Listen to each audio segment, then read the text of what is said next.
자, 안녕하세요.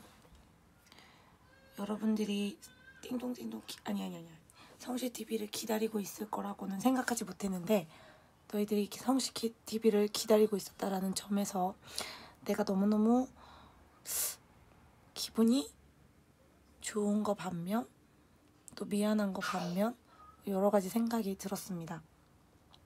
어쨌든 세계사부터는 다시 성시TV를 시작하겠습니다. 자, 첫 번째 세계사는요, 산업혁명입니다. 산업혁명은 영국에서 일어난 건데요. 18세기에 영국에서 일어난 혁명입니다. 혁명이라고 하는 거는 무언가가 변했고 어마어마한 변화가 있다라는 건데 그 변화가 무엇인지 어디서부터 시작된 건지 한번 봅시다. 첫 번째 산업혁명을 지켜보기 전에 일단 영국의 혁명부터 봐야 됩니다. 16세기에 영국 사회는 큰 변화를 겪습니다. 일단 첫 번째, 중세시대의 장원이라고 했던 것들이 해체되면서 농노들이 해방이 되고요. 그러면서 자영농민층이 생겨나기 시작합니다. 그리고 두 번째, 왕조가 교체되는 시점에서 갈등을 겪는데요. 일단 첫 번째 시점부터 봅시다. 장원이 해체되면서 왜 그 자유민이 아니고 거주 이전에 자유가 없었던 농노들이 이제 자유인으로 해방이 됩니다. 그러면서 노동력이라고 하는 게 생기게 되는 거죠. 이 노동력이 새로운 계층으로 등장하게 됩니다.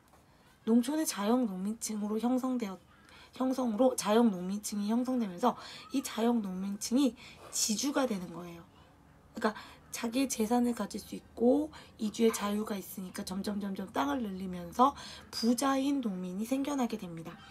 그럼 부자인 농민이 젠틀이라고 하는 이름으로 부상하게 됩니다. 이 젠틀리는 오늘날의 젠틀, 다시 얘기하면 신사의 시작점입니다.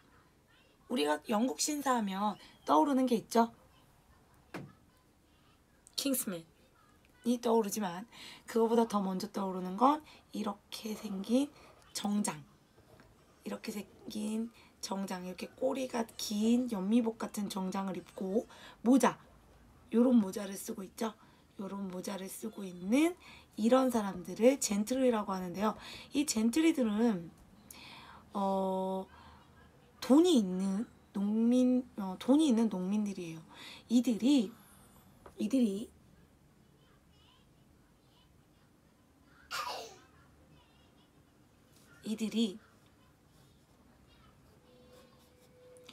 도시의 시민들과 같이 등장을 하게 되는 거죠. 시골에서는 부자인 젠틀리, 그 다음에 상공업을 발전하면서 상인과 제조업자들은 시민층이라고 하는 중간 계층이 생기게 되는 겁니다. 일반 농민이랑 귀족 사이의 중간 계층, 그리고 이들이 가장 활발하게 사회를 이끌어갑니다.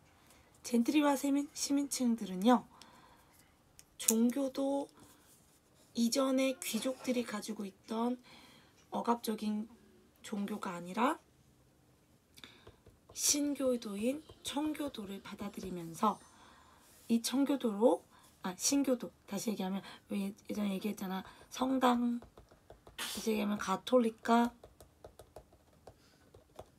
그냥 교회, 여러분들이 알고 있는 이 교회가 신교도예요. 이렇게 두 개가 구교와 신교로 나뉘어져 있는데 이 신교가 조금 더 자유분방하기 때문에 이 자유분방한 신교의 입장에서 신교의 입장인 청교도들이 젠트리와 시민층들이 많아집니다. 그리고 이들이 영국의 의회에 대거 진출하면서 의견을 내게 되는 거죠. 그래서 1642년 청교도 혁명이 일어납니다. 문제는 17세기의 스튜어트 왕조가 국왕들이 청교도를 박해하고 의회를 무시합니다. 원래 튜터 왕조였는데 이 튜트 왕조가 없어지고 스튜어트 왕조가 들어오는데 이 스튜어트 왕조는 가톨릭이었어요.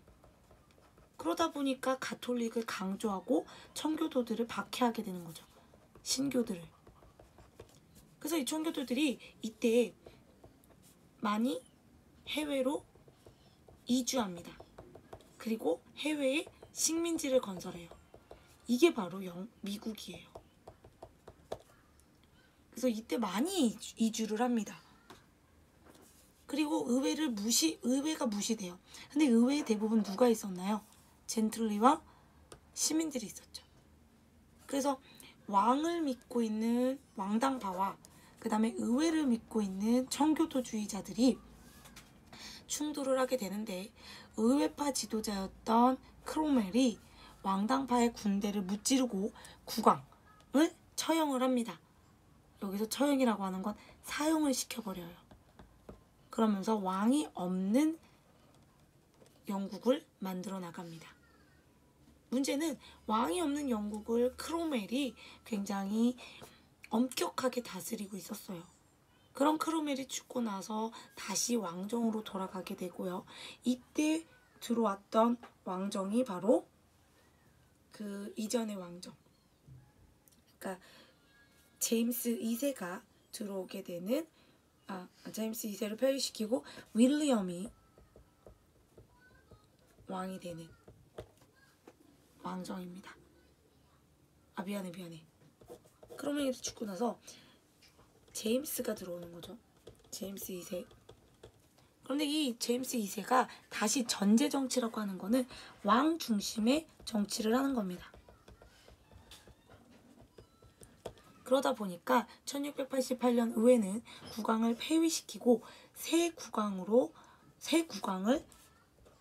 다시 등극하게 하는 건데요. 이때 이 새 왕이 즉위하는 그 과정에서 어떠한 유혈 사태, 다시 얘기하면 피가 있는 사태가 있지도 않았고 충돌도 있지 않았어요. 그냥 자연스럽게 왕을 넘겼어요. 그래서 전제 왕권이라고 하는 건 왕의 권한이 컸던 전제 왕권에서 입헌군주제로 바뀌는 이 과정에서 그 어떤 충돌과 피도 없었기 때문에 그 혁명을 명예혁명이라고 합니다. 명예롭게 바뀌었다고 해서 명예혁명입니다. 그래서 명예혁명이 일어났고요. 그 명예혁명으로 의회 중심의 입헌군주제가 수립이 되는 거죠. 그럼 입헌군주제란 뭐냐? 그들이 말한 권리장전이라는 것에서 그 성격을 볼 수 있는데 이 권리장전을 보면요. 의회 중심이라고 했잖아요. 그래서 그러니까 헌법 안에 군주가 있는 거야. 헌법에 입각한 군주인 거야. 의회의 승인 없이 그러니까 왕이 마음대로 법을 제정하거나 법의 효력을 정지시킬 수 없는 거죠. 그리고 의회의 승인 없이 과세, 이거는 세금을 걷는다는 거거든요. 세금을 거둘 수도 없다는 겁니다. 의회가 없으면 과세도 없다. 의회 없는 과세 없다. 라고 하는 이 원칙은 바로 미국 혁명에 영향을 줍니다. 이건 나중에 미국 혁명할 때 더 자세히 얘기해 줄게요. 왜 미국 혁명에 영향을 주는지 이 부분이 되게 중요합니다. 잘 기억해 놓으세요. 의회의 승인 없이 상비군을 유지할 수 없다. 다시 얘기하면 군대도 의회 승인 없이는 안 된다라고 하는 겁니다. 그래서 모든 권리가 어디에 있는 거예요? 의회를 중심으로 있고 왕은 헌법 안에 있는 입헌군주제를 실시하게 되는 거죠. 자, 이러한 점이 영국에서 산업혁명을 일어날 수 있는 원인이 됩니다. 첫 번째, 왜 영국에서 산업혁명이 일어났느냐? 청교도혁명과 명예혁명을 거치면서 17세기에 영국은 정치가 안정이 됩니다. 안정적인 정치는 자유로운 경제활동을 보장해주죠. 정치가 안정적이니까 언제 어디서나 경제 활동을 할 수 있게 되는 겁니다. 그 다음에 영국은 워낙에 지하 자원이 풍부합니다. 예를 들어 석탄, 철 같은 산업혁명에 필요한 공업발전에 필요한 지하 자원이 풍부하죠. 그리고 또 하나 봐봐요. 산업은 무엇과 무엇으로 이루어질 수 있죠? 자본, 자원, 그 다음에 하나가 또 뭘까요? 바로 노동력, 일을 하는 사람. 이 노동력이 풍부합니다. 왜? 아까 얘기했잖아요. 장원이 해체되고 농노가 해방됐어요. 그러니까 이 농노들이 그러니까 장원에서 나가게 되고요. 이 장원은 점점 젠틀이라고 하는 지주들이 차지를 하게 됩니다. 그럼 나머지 농민들은 토지를 잃고 도시로 몰려들까? 영국의 장원의 해체는요. 농노들은 농노 해방이 되면서 자유를 얻었어요. 그런데 뭘 잃어요? 토지를 잃습니다. 토지가 없어지는 거예요. 그러니까 토지 없는 사람들이 일자리가 필요하겠죠. 그 일자리를 찾아서 어디로 가겠어요? 일자리는 어디가 제일 많아요? 도시가 많은 거죠. 그러니까 이 도시로 노동력이 모여들게 되는 겁니다. 자유롭게 경제활동할 수 있고요. 그 다음에 지하자원 있고요. 노동력도 풍부해요. 거기에 플러스 영국은 원래부터 모직물이 발전을 합니다. 모직물은 양털에서 뽑아낸 거죠. 그러니까 양털 산업이 많이 있잖아요. 예를 들어 영국은 지금도 양털 산업이 많은데 양 목장이 많거든요. 예를 들면 그거죠. 여러분들 이 브랜드 들어봤어요? 어그라고 하는 이 브랜드는 양털 신발이에요. 근데 이게 원래 영국 거예요. 영국에서 이 신발이 만들어진 이유는 영국에 양이 많기 때문이죠. 그 양들로 모직물이 발전했기 때문에 양떼 산업이 많이 일어난 겁니다. 그래서 모직물 공업이 원래부터 발전되어 있었는데 이 모직물 공업이 발전되니까 이 공업을 하느라고 자본과 기술을 축적했던 거죠. 이렇게 축적된 자본과 기술이 면직물 공업에다가 활용을 할 수 있었던 겁니다.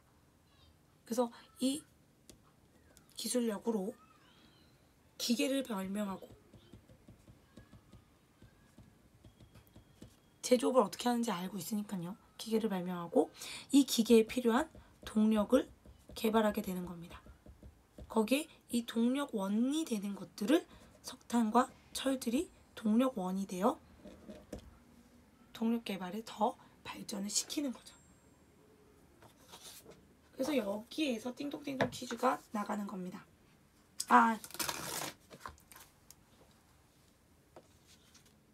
문제. 동력에 대한 얘기를 했어요. 자, 첫 번째. 와트가 계량한 이것을 동력으로 사용하여 이것이 발명이 되면서 기계 발전을 더 크게 합니다. 과연 이것이 무엇일까요? 와트가 발명한 이것. 그리고 이것으로 면직물의 산업이 급격하게 성장을 했고요. 이것은 목탄 대신 이것을 사용합니다. 각각 따로따로예요. 1번 문제. 와트가 계량한 이것을 동력으로 사용하여 면직물 산업이 급격하게 성장하였다. 두 번째 문제. 이것은 목탄 대신, 목탄이라는 건 나무, 숯불을 얘기해요. 목탄 대신 이것을 사용하여 훨씬 더 센 화력을 갖게 되는 거죠. 이것은 무엇일까요? 선착순으로 2명, 여기 2명, 여기 2명 선정하겠습니다. 띵동띵동.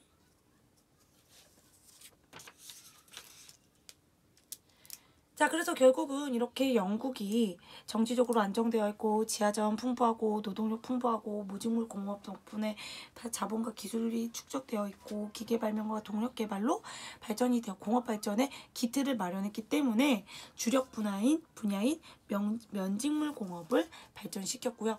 이 면직물 공업에 필요한 기계를 발명하는데 이 기계가 바로 아크라이트 방적기입니다. 면을 짜는 기계고요.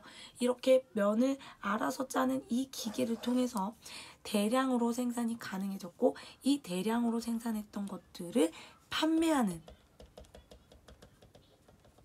시장이 필요했던 거죠. 자, 근데 이 시장은 국내에만 가지고 있기에는 국내만 가지고 있으면 한계가 있어요. 그럼 어디에도 있어야겠어요? 국외. 근데 국외는 당시에 뭐 영국이나 프랑스나 이런 데는 관세가 있었기 때문에 판매하기가 어려워요. 그래서 국외로 판매하는 거에 가장 적절한 것은 바로 해외 식민지입니다. 그리고 영국은 워낙에 이미 일찍부터 해외 식민지를 건설하고 있었기 때문에 시장이 개척되어 있었던 거죠. 그리고 영국의 가장 대표적인 해외 식민지는 바로 미국이었습니다.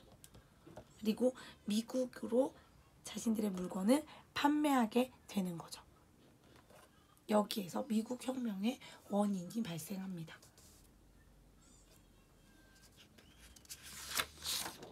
자, 두 번째 장. 영국의 산업혁명을 각국이 따라합니다. 영국에서 시작된 산업혁명이 유럽 각지로 뻗어나가게 되는데요. 19세기 전반에는 원래 벨기에로 시작해서 프랑스, 그 다음에 독일, 러시아, 미국 이렇게 발전을 하게 됩니다. 프랑스 같은 경우는 원만하게 진행이 되고요. 섬유공업을 중심으로 진행이 되게 됩니다. 왜냐하면 원래 수공업 전통이 남아 있었기 때문에 프랑스의 수공업 전통 때문에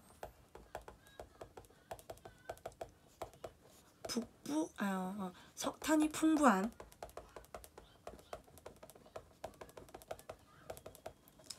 북동부 지역에서부터 점차 산업화가 이루어지게 되는 거죠.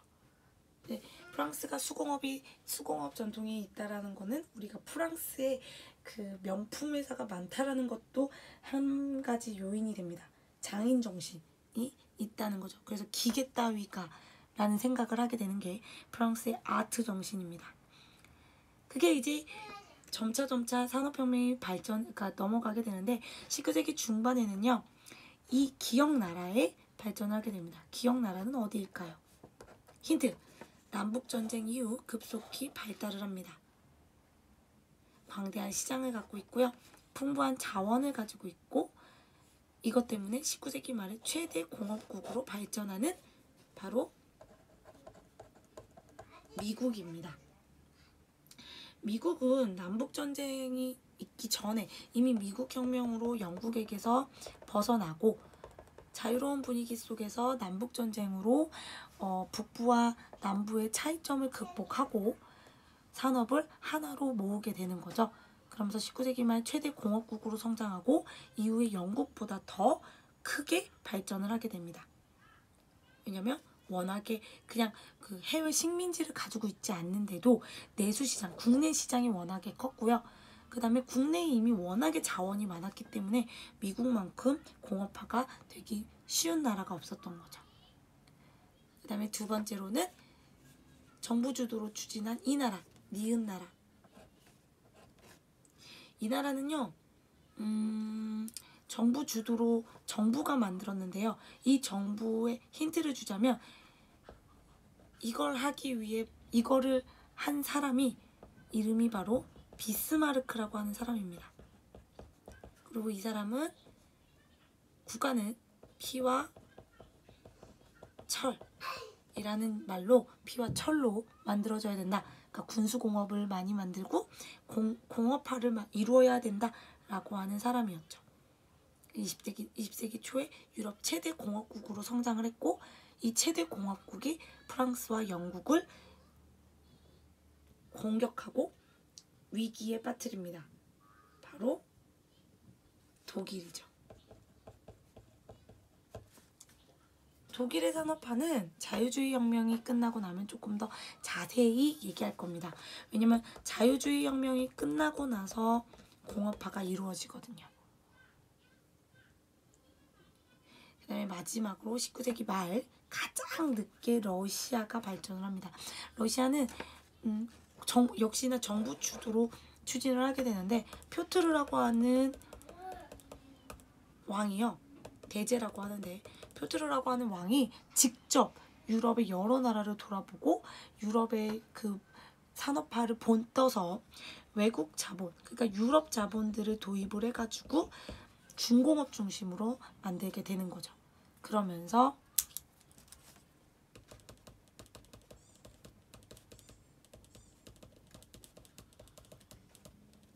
시베리아 횡단철도를 부설하면서 자신들의 산업화를 전개하게 됩니다.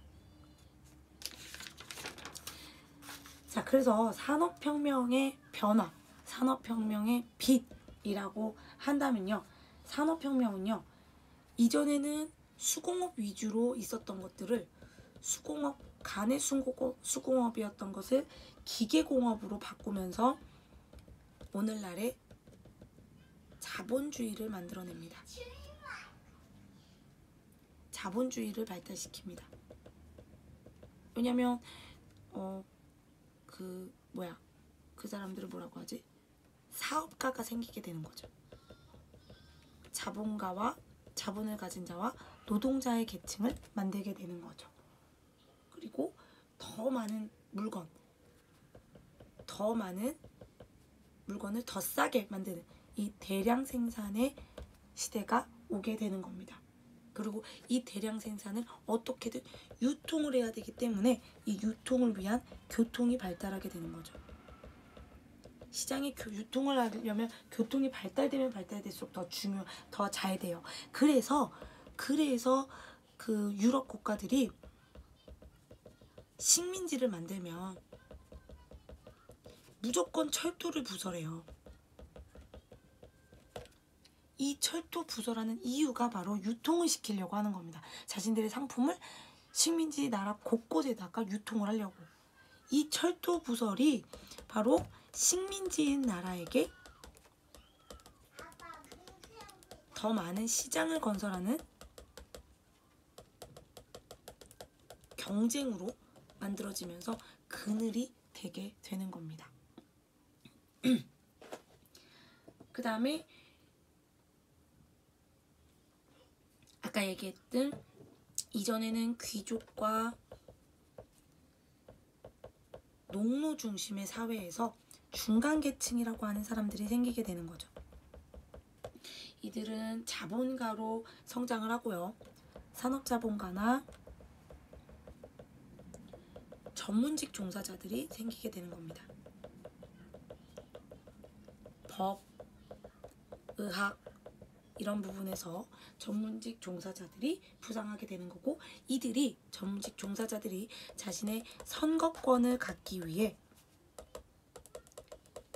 이 선거권 획득을 위해 자유주의 운동을 주최하게 되는 겁니다. 세 번째로는 그래서 자유주의 사상과 공리주의 사상이라고 하는 사상계가 생기게 되는데, 이 자유주의 사상이라고 하는 건 개인의 자유와 권리를 중시하면서 이 권리가 바로 뭐가 되는 거예요? 자신의 이익을 보장받는 방법이 됩니다. 그러니까 개인의 자유와 권리를 보여주는 법이나 법률 전문직 종사자들이 늘어나게 되는 거고, 이때부터 법률가가 생기게 되는 거죠. 그리고 헌법을 연구하게 되고 이렇게 되는 겁니다. 오늘날의 모습으로. 그 다음에 공리주의라고 하는 건 뭐냐면, 안 보이는 거지 지금. 공리주의라고 하는 건 뭐냐면 공리, 그러니까 같은 효용성을 강조하는 거죠. 그러니까 개개인의 이익이 아니라 사람들이 같은 현상에서의 이익을 추구하는 겁니다. 그러면서 이런 것들로 사회를 바라보게 되는 거죠. 하지만 그 속에 그늘도 있습니다. 아까 얘기했던 요거, 식민지를 건설하기 위해 더 많은 시장을 건설하기 위해 식민지가 만들어지는 제국주의의 원인이 되고요. 우리나라가 이것 때문에 식민지가 된 거죠. 하지만 그거보다 더 근본적인 문제들은 뭐였냐면 기계공업이고 자본주의고 결국은 더 싼 물건을 만들기 위해서 저임금, 낮은 임금을 받으면서 장시간 노동을 하는 노동자들의 문제가 생기게 됩니다. 이 노동자들이 열악한 환경에서 일을 했고 비위생적인 주택에서 생활을 하면서 이때 이 노동자들이 도시로 물려들게 되는 거잖아요. 이 도시의 인구가 급증을 하면서 도시 문제를 해결하기 위해 아파트라고 하는 건축 주택 양식이 생기게 되는 거예요. 근데 이 아파트가 초기의 아파트는 정말로 빈민가, 정말 온갖 쓰레기와 오물들이 그대로 버려지고 썩고 있는, 그러니까 당시의 모습은 아닌데 미국의 전쟁 직후 산업화와 그러한 문제점이 찌들어지는 배경 속에서 있었던 모습의 그 영화가 바로 조커예요. 조커에서도 보면 쥐가 막 등장하고 이렇게 그 주변에 쓰레기들이 막 난리나 있고 노동자들은 하루에 돈을 벌어도 제대로 먹고 살 게 없고 그렇게 가난했던 조커가 점점 막 이렇게 뼈가 앙상해지고 이런 모습들을 보여주거든요. 그런 모습들이 보여지는 게 바로 이 노동 문제를 보여주고 있는 겁니다. 도시 문제. 그런 도시 문제들을 해결하지 못하는 시장의 모습을 보고 점점 노동자들이 불만이 쌓이게 되는 거죠. 그러면서 그런 것들을 표출하는 사회 문제가, 치안 문제가 생기게 되는 겁니다. 그래서 가난한 어린이와 부녀자들끼리 공장에서 일을 하게 되는 거고요. 기계가 인간의 일자리를 대신해 주면서 러다이트 운동이라고 하는 기계 파괴 운동 같은 것들도 생기게 됩니다. 그러면서 마르크스나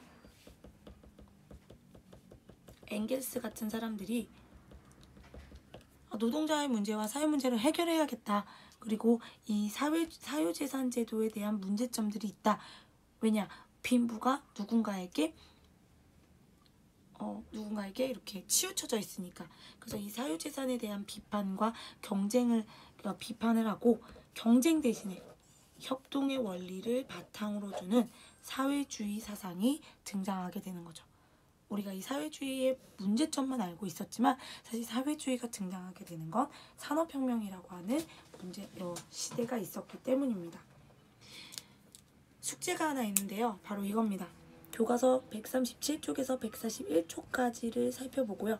이 137쪽에서 141쪽까지 익숙한 지명, 도시가 있습니다. 이 도시 이름을 찾는 겁니다. 힌트! 하나는 축구입니다. 왜 익숙한 지명을 찾아보라고 하는지 바로 도시 이름들을 찾다 보면 본인이 알게 될 겁니다. 자, 그 다음에 두 번째는요. 이거는 수업 시간에 하겠습니다. 수업 시간에 조금 더 설명을 하고 채워오는 걸로 하겠습니다. 내가 원래는 도장을 포기하려고 했는데 이렇게 되면 도장을 해야겠죠. 수업을 들은 아이들만 알 거예요. 이 수업을 듣고 느낀 점 써오시고요. 칸을 만들어서 써오시고요. 확인 도장란까지 그려오십시오. 그러면 도장을 찍어 주겠습니다. 어쨌든 오늘 수업 안녕. 오늘 일찍 끝났어요.